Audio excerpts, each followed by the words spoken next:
Hello, I'm Joe Maggs, editor-in-chief of The High Screen. We're recording this on Sunday, February 7th. We're going to run it Tuesday. Taylor Pangman and I are going to talk about three essays that we were particularly moved by recently, one of which was published on The High Screen last week by Taylor Negrelli on the fear of leaving college behind. But we're also going to talk about The Opposite of Loneliness, a very popular essay from the Yale Daily News in 2012 by Marina Keegan, as well as a piece the Huffington Post published in 2014 by Molly Spray-Reagan on the brain on 23. And so these three essays are going to lead us into a conversation about what it's like being young as a millennial in 2015 and the different pressures and stresses that come with that. It's a fun conversation. We apologize for some technical difficulties throughout, but in general, again, just a fun-spirited conversation. We hope you enjoy. Thank you for listening.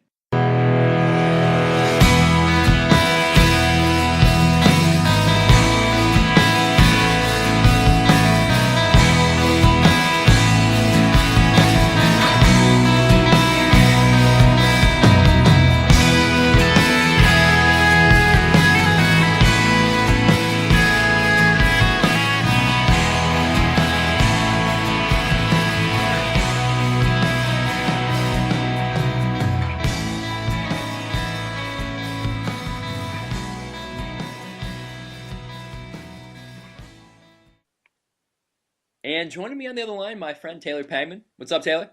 Hey, what's up, Joe? How are you? Doing good, man. Doing good. Before we get going into the topic, I just want to give you a shout out. Anyone who's listening, if you haven't read Taylor's piece on Sia and Elastic Heart and the music video featuring Shia LaBeouf and Maddie Ziegler, it was it was a smash hit. I got to say, I like just kind of talking objectively. I think it's been one of the most successful pieces on the site. I know it's gotten a lot of great feedback, and if you haven't read it, you got to read it. Pang, you killed it on that one. I thank you. I still haven't read it yet, but I I hear people are enjoying it, so I'm very happy. Absolutely. Pang, we're going to talk today about your arch nemesis in first name, Taylor Negrelli. He wrote a great essay for the High Screen this past week, and it was called "I'm Not Ready to Go" on the universal fear of leaving college. Now Taylor is a few months away from graduating from St. Bonaventure, and he wrote a really poignant piece about what it means to know that the ending is coming, and what are you supposed to do with the months that you have left. And Taylor Pangman and I, we're going to talk about that, but we're also going to talk about two essays that were a very large influence on that piece.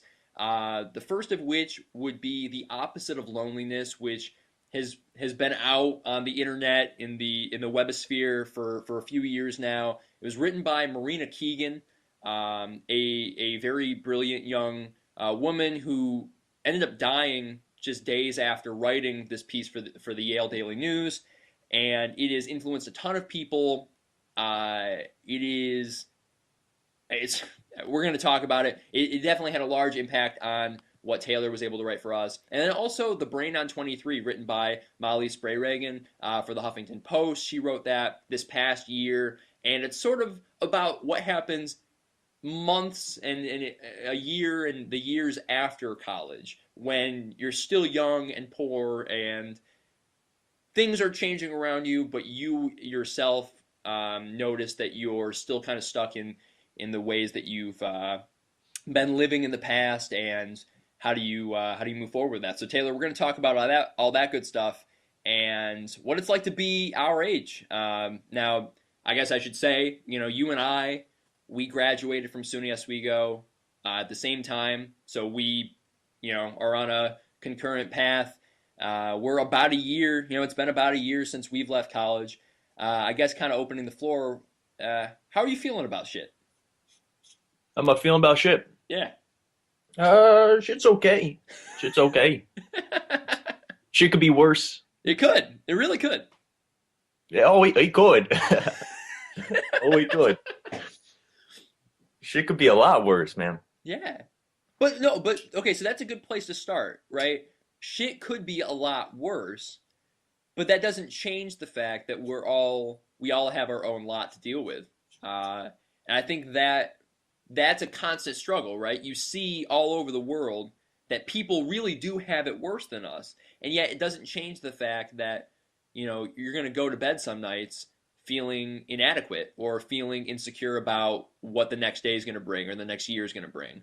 And so I don't know. I think in some ways that's a universal thing. Young people are always going to have that struggle with how do you balance the present and the future. But I think there is something unique about the struggle for millennials in their early 20s because of all the other things that we're exposed to.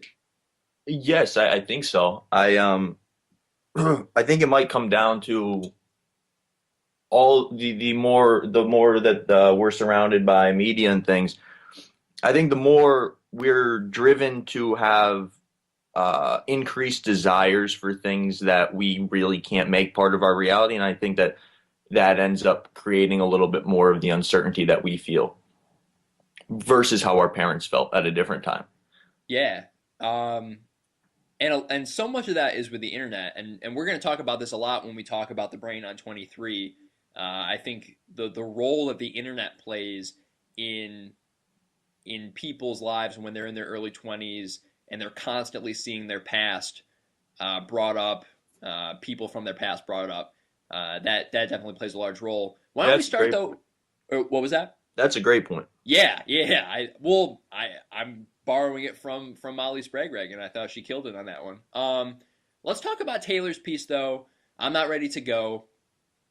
He gives us all of these snapshots of college, and right, and so the I guess the funny thing about college is whether you go to school for a semester or 2 years, 4 years, 8 years, it ends up being this chapter in your mind, and it's days and days and days, and it's classes and classes and classes, it's hours, hours and hours, and yet, like any chapter of our life, of our past, we can kind of boil it down to these moments. And I thought what was really cool about Taylor's piece is that he found this, a half dozen snapshots of his life that were able to, connote how he feels about the entire process. Absolutely. And there was also this the way that he moves with time, it's not linear throughout his piece. So I thought that was a really wonderful effect, or created a really wonderful effect for me as a reader reading that piece, was we just got to bounce around from all these different moments and show up, I'm here and I'm relaxed, I'm cool, I can't believe I've got all this time ahead of me. Then holy shit, here I am watching Parks and Rec. I'm alone, I'm facing the uncertainty of graduating, and then but quickly now I'm back and I'm playing flip cup again. And so like it's just this constant like move from past and present and the memories and stuff. So it had a really nice effect because looking back, that's sort of how college became for me at the end. You looked back at the memories, but then you're also in this certain point. But it was all just very fluid rather than this kind of static being at one spot. It's always a thinking about the future or the past or wherever you are, or both, some sort of a combination. So I thought it was a very nice job that the formatting of that article had. Yeah, definitely. And one of my favorite sequences in the piece, and I'm looking at it, so I'm going to be able to quote it. But there's those three snapshots in a row that kind of deal with the role of alcohol or drinking and how those late nights in college they kind of all blend together. He has the one sequence that begins, it's the middle of the night, it's 6 a.m. and I'm a drunk sophomore, and that leads into the next one where the first sentence is I crack open another beer, and then he goes to another one, how did I get here? I'm sick, my head is pounding. And I feel like that's kind of that can describe so many sequences in college, right? The idea that every Friday and Saturday night, more or less, we find ourselves with a beer in our hand, a game of flip cup is breaking out. We end up stumbling drunk home. We wake up hungover, but we end up doing it again. And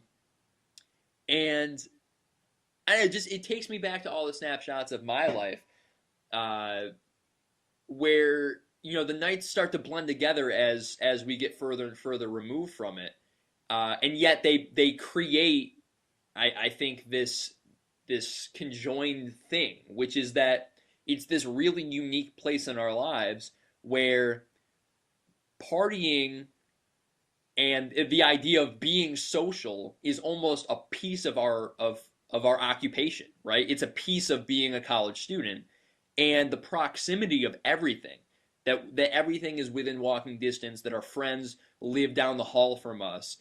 It creates this universe where we're always kind of drunk and wandering and smiling and joking and getting into arguments, but then you get over it and you play a game. And that, I think, is a part of college that is sort of timeless, right? That's kind of why everyone wants that college experience in the first place. Yeah, the social aspect is definitely what's the major draw of college. It's not so much the late nights spent over a paper. I mean, I think that becomes the reality at sort of some point that you either embrace or you fall under.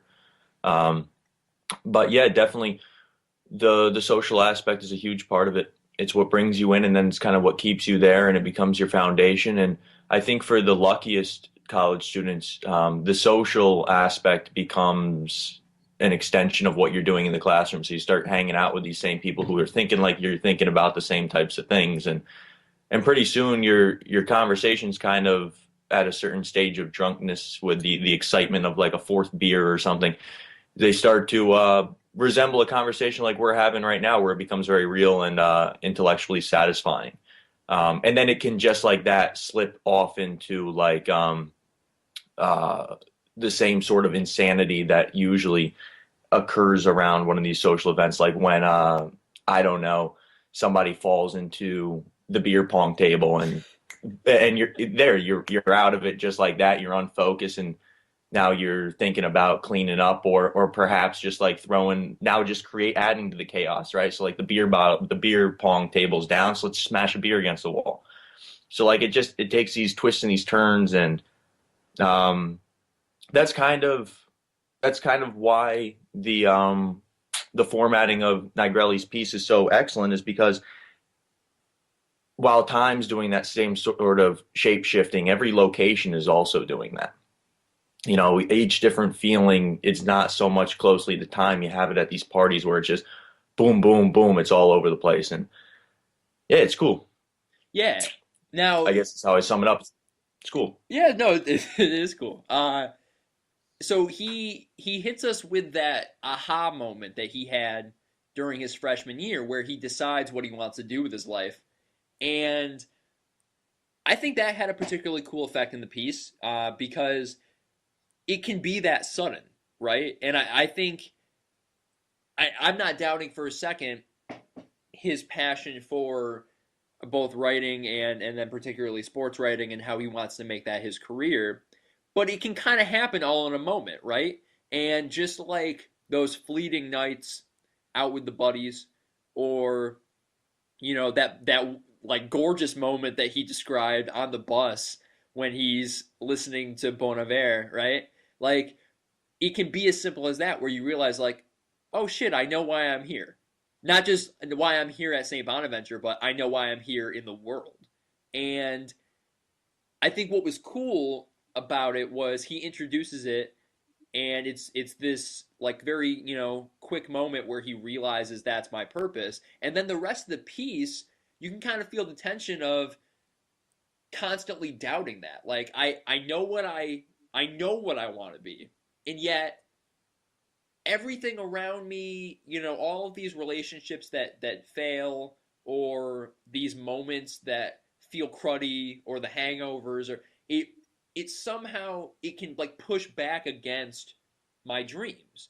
So even though I'm in a place that I love with people that I love, it doesn't stop the fact that these insecurities can seep in.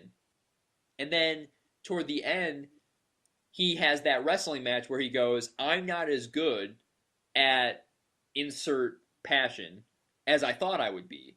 But I don't think I'm alone. And I don't think I don't think that makes it impossible for me to get where I want to be. It just means that I'm not there yet. And I thought that was a really cool accomplishment of the essay. Yeah, and it's a really cool accomplishment of any mentality, anybody who's doing any kind of thinking, is to say, I'm not there yet. You know, applying that little modifier at the end is very important.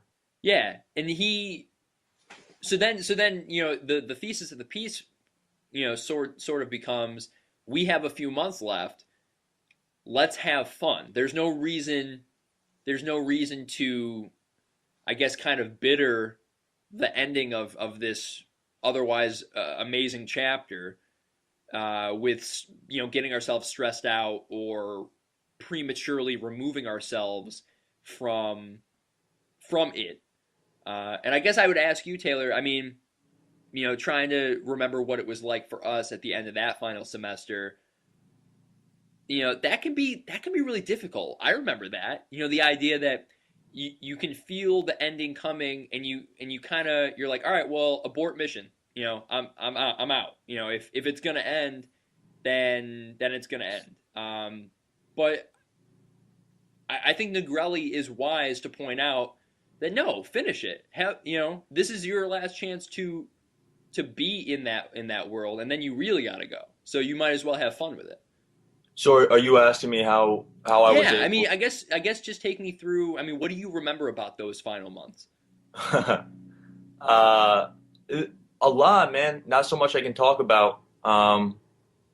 But I think just kind of going for everything. Um, how what could I throw up?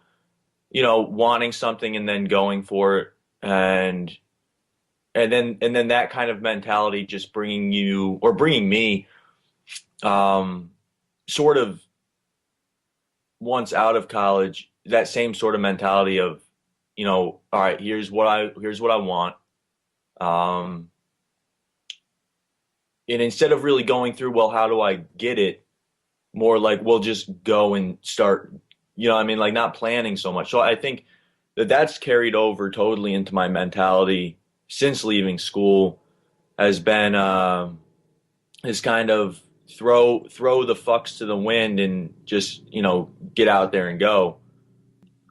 So what do I remember those last couple months? Just kind of like doing it, putting all those doubts aside. Like you have this wonderful cutoff with the end of school where it can kind of be like the things that you wouldn't have done in your earlier semesters because you got to bear the weight of whatever mistakes might come out of those decisions or whatever kind of humiliation might follow. Um, you don't have that. You know that you're going through the existential car wash in May, Yeah. and like it doesn't matter what you do in these next months, you're gonna wash that all off because you're leaving these people behind, and ultimately wherever you wind up next, as long as you don't like kill yourself or kill somebody, you're gonna be able to live down, and you're not gonna come back to the same location and be that kid who did that stupid thing and ha ha ha like whatever, and like who even cares anyway, like you just laugh it off even if you were coming back to that same place. It's yeah ha ha ha, and in another month and somebody else does something dumber, and then all that kind of thing. So I don't know, I think just like taking it easy, like all right, we got this ahead of us, no one's really giving us a blueprint.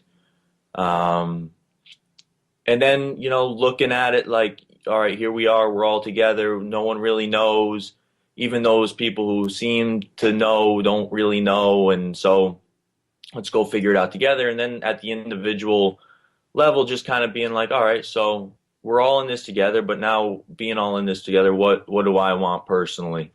And then going and finding those things. And um yeah, I think just kind of like taking it a little bit easier, taking it a little bit slower. You're instead of being up against 4 years, now you're up against the rest of your life. So you got, if we thought we had time back in freshman year, we got plenty of time now.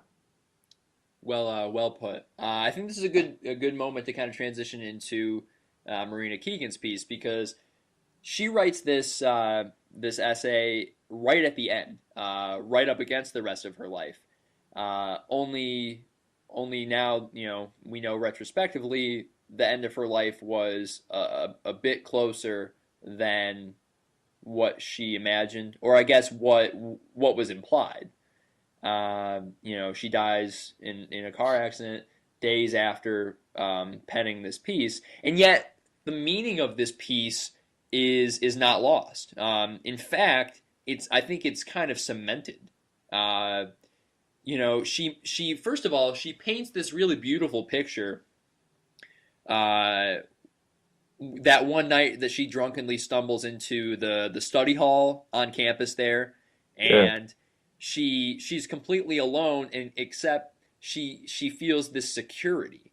What she theorizes is the definition of the opposite of loneliness. This idea that I feel like I'm part of something that is bigger than myself, that extends beyond myself, and it's certainly a very romantic way to look at college, and I look. People might listen to this podcast who had a very terrible college experience and scoff at the idea, but you can't deny that that university or can be that place for people. And I think what really resonated for me in Keegan's piece was that's how I feel about Oswego. Was that those 4 years, there was goods and there was bads and there was uglies, and there was also beauty, and it was a place that I wouldn't trade. Those 4 years I wouldn't trade for anything. No, absolutely not. And even the stuff that was like ugly or whatever, that still love that stuff too. Wouldn't scoff at any of it. Yeah, yeah, and I think even though again Keegan passes away, she makes that really great point, which is that we're 21, 22 years old, and she says it twice. She goes, "We're so young, we're so young," and I think you know to try to be 30, 35, 40 years old when we're half that age, uh, that that's a pretty crazy thing to do. Um, even though life can come at you fast and change in an instant, or in the sense what happened with Keegan, your life could end any day. You can't live your life at 22 like death is right around the corner. And I think she really brings that home with the idea that you know it. I almost want to quote her, Do it. but we people they get so nervous that they're going to leave college and the best years are already behind them. And that's something that you hear a lot about high school too. And I guess maybe we can talk about high school versus college, or high school and college. But people tell people our age that our best years are gone and that it's going to get worse, I guess. Yeah. And Keegan pretty much says fuck that. Like, we're there's enough evidence to suggest that people who enjoy each day, that make their life and what they want to do, and they surround themselves with people that bring the best out of them. You can be happy, forever. Like, you can really do that. And I think we're forced at 21 or 22 to imagine that life gets like dark and ugly as soon as we get our diploma. I think for some people that's true, but I think also for those same people, life's already probably been a little bit like that. Mm. That process, like starts happening way before, and accepting something like that is, you got to accept something like that. You know, you accept it. It's not something that happens to you at a certain age. It's not. Of course, how ridiculous would this be? Like to say, all right, you graduate college, you're 22, and now it's all gonna be black from here on out, man. It's all gonna be black. It's all gonna suck. All the good times, and your parents are gonna die next month. Yeah. Like that? And I think we were having some technical difficulties. Taylor, you were making the point about the people who think everything after college is all negative. Those are the same people that most likely were having a very negative go of it beforehand. Yeah, absolutely. I think it's a process. It's not something that just comes at you like all of a sudden. You can't be a super happy person and without any sort of traumatic event occurring, just like drop off and all of a sudden fall into blackness. Like if you're very happy and things are going very well for you, I heard this I think on Dr. Phil or Dr. Osmond or something like this, where if things are going well for you, they're going to continue to go well. There's not going to be like this 22 like kind of drop off thing. I wouldn't imagine. I didn't hear this on Dr. Phil or Dr. Osmond. I don't even think I Dr. think it's Osmond's a real I think it's person. just Dr. But Oz, right? Dr. Oz, Are Dr. you thinking about Oz, Donny Osmond? Like, Doc, Donny Osmond. Yes, Donny Osmond was talking about oh, geez. depression, and he was talking about it with Wow. Steven Tyler. It was wild. Bill Murray was doing the mediating for That this is the particular one of the debate. greatest trios of people I've ever heard. Dude, to have been there, man, I cannot even really describe the energy in that room. It was it was like it was like I was dreaming. It was like I was dreaming. Um, and so what I'm trying to say though is, you know, I'm not a psychologist. We all know this. Um, so but it's my feeling that if things are moving around just fine, if you're like the happiest person, I've met some people who are just kind of like perpetually positive, endlessly positive, and they move with this sort of grace and beauty in the way that they go through life. And that's not going to stop because somebody told them that at 23 shit's going to get bad. It's just not. It's just flat out not going to happen. You have to have a certain personality to accept that, like at 23, things are going to get bad, or else, unless the reality is matching that for you, you're not going to accept that. And if you are going to accept that, then there's like I think that there's a certain level of like I want to accept that because maybe it's just a little bit safer, or like the people who are telling you about it, or you're just getting like this little bit of a shelter of a narrative, where at least you know what, if nothing else, I know Yeah, what's going no, to happen next. Like I know it's going to be bad, and that's better than like going out full totally. uncertainty for a lot of There's a people story, maybe. and I won't name names, but someone who I went to high school with, uh, I, they were one of the most talented people I've ever met at their particular craft, and I found out, I had lost touch with them, but I found out through someone else that they dropped out, dropped off that career path, something that they were so gifted in, uh, to accept a big, well, this is going to give the gender away, but to accept a big girl job. And, there were other circumstances within that family, and I think, why they decided to do that. But I think it ultimately was rooted in insecurity about how far they could go. And once you begin to waver as far as your confidence on what you see in yourself, and that doesn't mean that everyone has to be like the CEO of a giant company, right? I think How many giant companies are there? right, Right, man. How many yeah. giant companies are You know there? what I mean? Like there's definitely more kids that get liberal arts degrees than for Fortune 500 companies, but it really it's whatever you are destined to be, right? Whatever you feel inside of you, and what Negrelli talks about in his piece, right? He knew that moment when he was working on that women's lacrosse article. I want to do this. I want to tell these types of stories for the rest of my life, and nobody can take that away from him except himself. So I think you're making a good point. Is that ultimately, there are definitely exterior forces that can crush people, and I think that's where you would sort of need to offer some empathy. But I think in general, most people our age, they have the choice. They can either succumb to a pressure that says you can't be exactly what you want to be, or you can just fucking do it.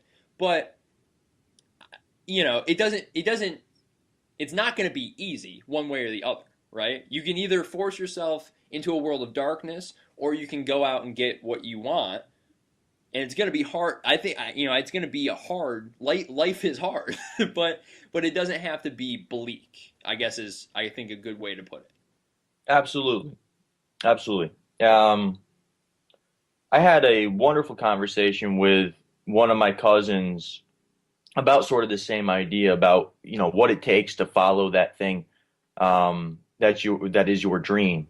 He lives in Colorado. So when I tell you that he was smoking pot with this guy in a studio, you can call whatever authorities you want to, and it doesn't matter because he's out there in Colorado. Not that you personally, Joe, would call the cops. I don't. I mean, I'm a stickler on that. I want to bring him down. I know, man, and to be honest, I'm still paying off those bills from that one arrest. That sucked, man. That sucked. I'm a jerk. I don't even know why I write for you. But anyway, all is forgiven. We're $500 out from underneath this, and these guys were having this wonderful conversation in a studio. He's a photographer. My cousin is mattpangman.com. That's mattpangman.com. You can check out all of his photos right on there. And they were having this conversation, him and this other photographer, while they're smoking a bong, about like how when you're younger, you have these dreams in your head of what you're gonna be when you grow up. And somewhere along the line, people start telling you that can't happen, or somewhere the reality you just start compensating in different ways. But those dreams of where you were gonna wind up were always there. So yeah, like at a certain point in your life, those kind of dreams that you had in your head when you were a kid, they start to disappear a little bit. People start to tell you that they're not practical. And sometimes it doesn't even have to be other people who are telling you. It's just like reality isn't matching up with what you thought you could be when you first set out. But as long as you keep some sort of an image in your head, some sort of that dream, that ideal of what you want to see created, that ends up being like your Z, right? So like Alpha and the Omega, and just looking at the alphabet, like A to Z, wherever you are right now, that's your A. That's your A. And whatever you're looking at, whatever that image is, whenever it comes to you, maybe it's like in between bong hits, or maybe it's the first crack of that beer, you're sitting back, you're just about to fall asleep. Whenever you're mopping the floor in your horrible job, and you start thinking about what's better, and you start getting these images of what that better is, that's your Z. And in order to get there, you got to go from A to B to B to C to C to D. And most of the time, you're not even going to realize that you're sitting on those different letters. You're gonna be working a job at Starbucks. I don't know the kind of people who actually do that, but some people work at Starbucks, I guess. And so you move from like A to B, and Starbucks might be your B, but that's your progress. That's moving it forward. So then B to C, and pretty soon you start to realize that, hey, there's a little bit of a thread here, and let me pick up and continue to follow this letter to letter until I get to what that is from Z. But there's never just that one big jump, and I think that that's what we're talking about. When we're talking about time, we're talking about looking at it from where we are, and the bleakness. That's just a refusal to the bleakness. That's like negating that the alphabet's there. That's just saying, like, I see this mountain. I'm gonna sleep down here in the swamp. I don't have it in me to continue with that. I'm just gonna fall asleep right here. But when you look at it in terms of time, and I don't think it's anybody's fault. It's just a matter of perspective. When you go to school, you have this structured thing where it's like it's 4 years. Okay, I can break this down semester by semester, week by week, day by day. You can do that, and very slowly you make it to this goal that's very much real, and that all of your fellow students are going to be there with you. So it's so organized, and it's just reassuring, like you're always kind of moving through this structure and through this format, and it's broken down, and you know what you have to do to get from each respective step. The first semester might be A, then the next semester might be B, and then the next letter might be C, where you got where you got arrested, and then that becomes C, and you got to find a way to bounce back from that, and then like D is reconciling with your family and your friends and all that, and then E is now the next semester. But you have these you always get to live within this structure of this 4 years. Let's get us to this goal. And then from that goal, well, now from that goal, where? We've been working to that goal, and where are we? Well, we're sitting out on the frontier of the unknown, and it kind of looks a little disheartening. Like it was hard enough to make it through those 4 years, right? It was tough enough for a lot of us to get through those 4 years, and then to wind up at this goal that ends up being like a whole new A. Like that's what it is. It's A all over again. Mm. You didn't make it to Z, or you did make it to Z, and Z very quickly became A again, because that's just kind of the way that things work, it seems like. So now, all right, maybe the whole college experience then was A, and it's just the world's getting a little bit bigger. So now we're at A, we've got our college degree. What's B? And we keep on moving towards Z, I guess. Yeah, I mean, I think that whole phenomenon of people saying, "I wish I could win the lottery," right? I think it's a cool metaphor because anybody who makes hundreds of millions of dollars or more would tell you that they didn't wake up one day and go, "Oh, I have $1 billion," right? And I think the truth is anybody who has been that successful to accrue all of that monetary success has repeated your alphabet analogy over and over and over and over and over again and completed it and then completed another chapter and another chapter and another chapter. And hey, this isn't me like patting rich guys on the back, but I guess what I'm saying is in whatever version of your life that you're going for, it's not gonna be like snap your fingers and you're gonna get all the way to the end of the mission. Uh, but I think a lot of people want it that way, or they want to believe it can happen that way.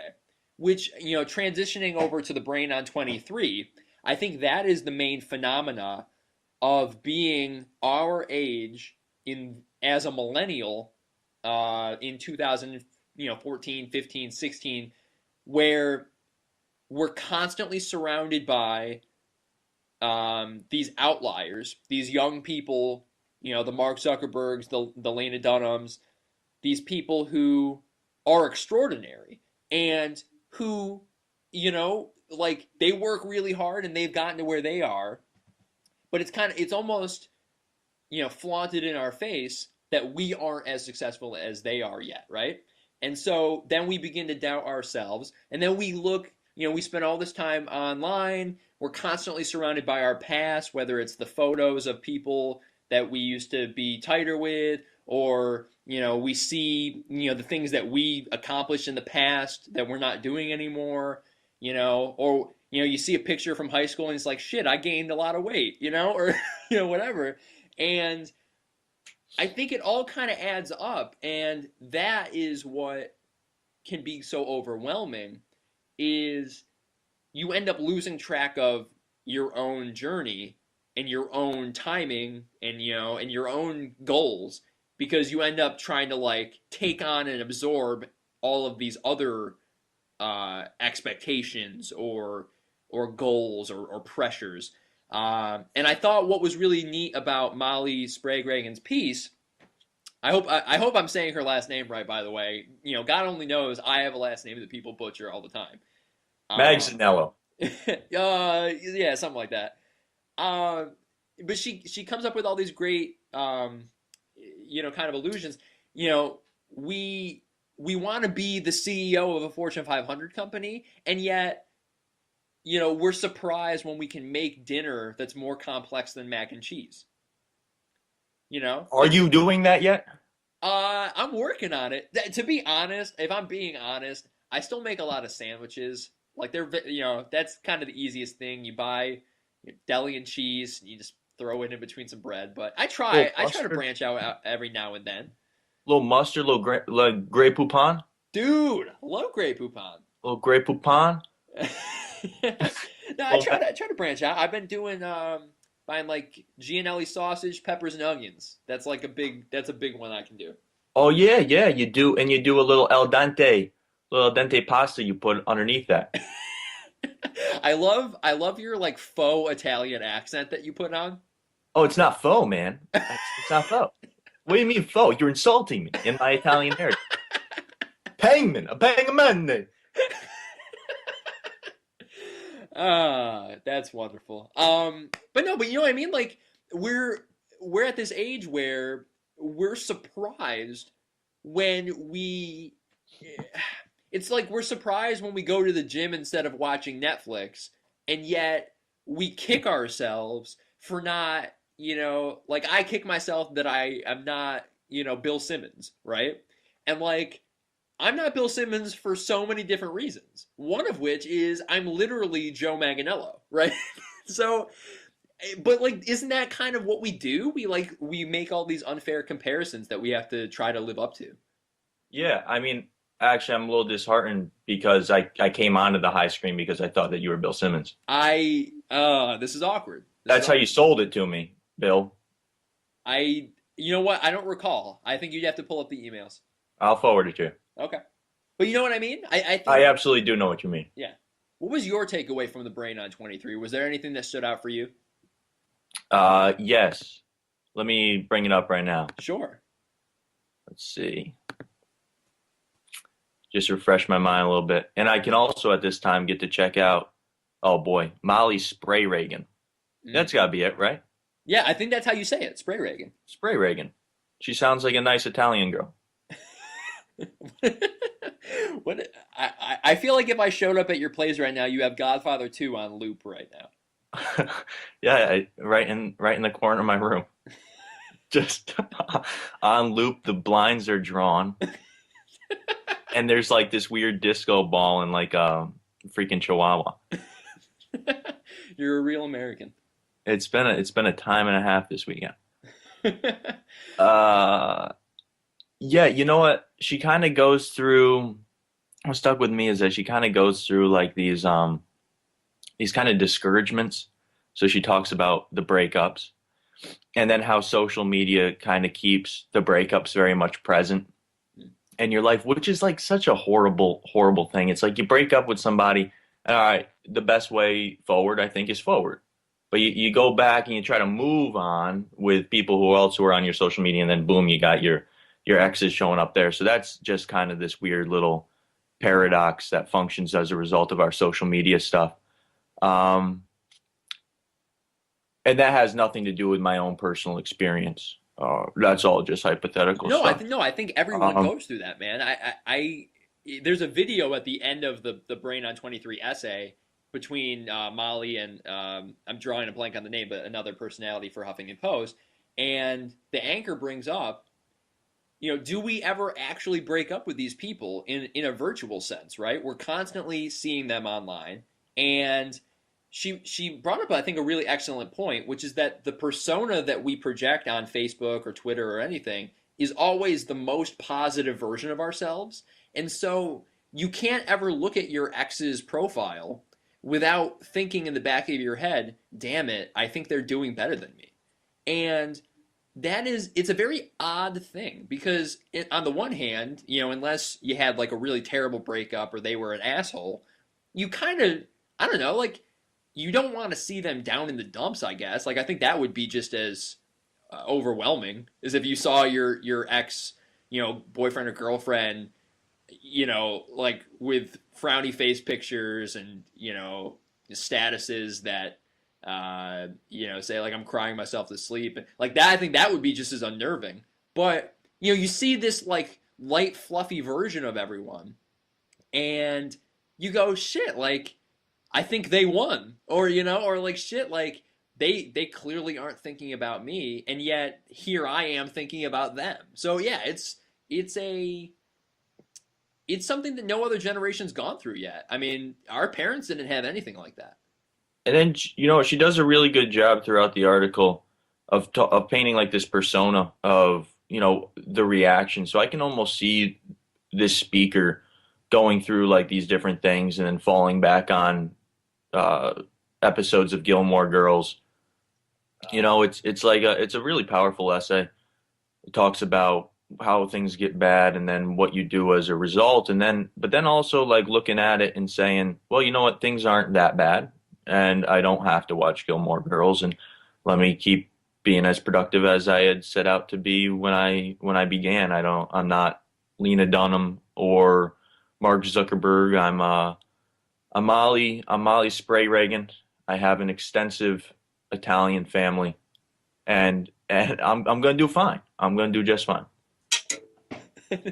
Amen. I wanted to bring up one last point because I think all three pieces at least address this in some way. I think the opposite of loneliness addresses this in some way, or I guess it's implied. But the things that we as young people, young persons in American culture right now, how we are inspired.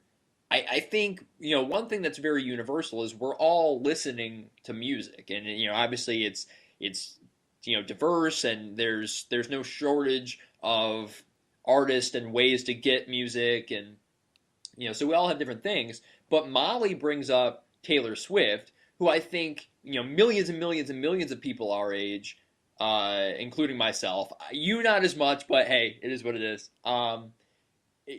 Connect to someone like Taylor Swift because, to quote Molly, uh, she understands. She's this artist who has crafted her entire discography and persona around being young and confused and writing songs that become the anthems of the like disgruntled young person who just wants to have fun. And I even like the poster child of that is her song 22, right? Where she's literally saying, "I feel 22. I feel dumb and fun and embarrassed and energetic and like I feel all these things all at the same time." Uh, but there are other artists like that kind of rally people, large groups of people our age around them because they get it, they understand. Uh, Taylor Negrelli in his piece, he includes a couple different music examples. I love Bon Iver too, and so him including the moment with Holocene is really big. But I guess what is your thought on that? How do you think the way the music is changing? You and I we've written about artists like Kendrick Lamar or J. Cole, or like these artists who seem to be very conscious about the way society is moving. How do you think the music we listen to affects how we are growing? That's an excellent question. I think the question that you should ask yourself, people of the world listening to this podcast, if you want to know if you're listening to the right kind of music, is what's drawing you to it? Um, what are you trying to get from it? What questions do you have for it? Do you have any questions for the music that you're listening to? Or are you sort of listening to it as kind of like a blanket, as like a reassurance of what you already know? Or are you venturing into a place where you might ask a question of it and learn something from it? Uh, I think that's the good kind of music listen. I think Kendrick Lamar is an excellent artist to be listening to right now, because he's bringing up he's sort of at this location of struggle and tension between himself and kind of the rest of the music industry right now, or at least the rest of the hip hop industry. And there's been a lot of moves because I think J. Cole made a similar move to what Kendrick Lamar did. But Kendrick's like really, I think, because of his star status right now as a result of Good Kid, Mad City, and what he did at the Grammys, he's just like at this point of focus that J. Cole can't even come close to at the current moment. But maybe J. Cole will get there, and especially if Kendrick Lamar continues to have success, then J. Cole could wind up somewhere like that. But like Kendrick Lamar's at this point where he's doing direct battle with the rest of hip hop. He's saying things like "I love myself," and he's writing the kind of music. I mean, Good Kid, Mad City was all about what's real, and it's not like he's got all these hard images. Like there's violent images, there's disturbing images, there's stuff that's tough to swallow in that album. But he's not writing any of it as like a brag. He's writing all of it as like, yeah, yeah, this is what I've been through. This is what people who are like me have been through. It's nothing to brag about. And when he is bragging, it's like it's from this adolescent perspective of like sort of bragging at that point like an adolescent does. But as the speaker, as the artist that he is at the current moment, he's bragging as an adolescent, but as a mature person looking back and saying like, this is why I was bragging. And this is why it's not okay to be doing this sort of thing. So I think that music's really good because it's really hitting hard at the messages that we have, that we've been so saturated by from like Jay-Z and like Biggie was before him, and so like this kind of hip hop standard where like mature people, or people who should be mature, people who should have moved on from like those adolescent streets, are still uh, are still like glorifying that those violent images. And so Kendrick's like right in opposition of that. And I think maybe the person who we could blame the most right now for continuing this kind of violence is like Drake. And I think maybe that's because Drake was on Degrassi. And so he has to, for whatever reason, continue to prove that he's hard or something like that. But like my little sister used to watch him. So I think maybe Kendrick's just maybe straight up more real. And I think if I think that's the point right there, is the music, the literature, the TV shows, the radio, any kind of media that you are, any kind of text that you're interacting with, any kind of person that you're, sustaining a conversation with for more than like 7 minutes, or to shoot the bull with at work, should be very real. And I think that that's what you got to look for in your music. You got to look for people and artists who are doing something real. And I think that's the stuff that's going to lead you to grow, because uh, I think the music that you should be listening to, you should be totally real, and you should be interacting with it, and questioning the things in your life, and then through those questions making some moves towards the future productively. Boom. Couldn't agree more. I think that's it, man. I think all three of these essays are must reads. If you haven't got to them, obviously we hope that you check out Taylor Negrelli's piece on the high screen and other cool things that we got going on. Pangman, hey, great talking to you, buddy.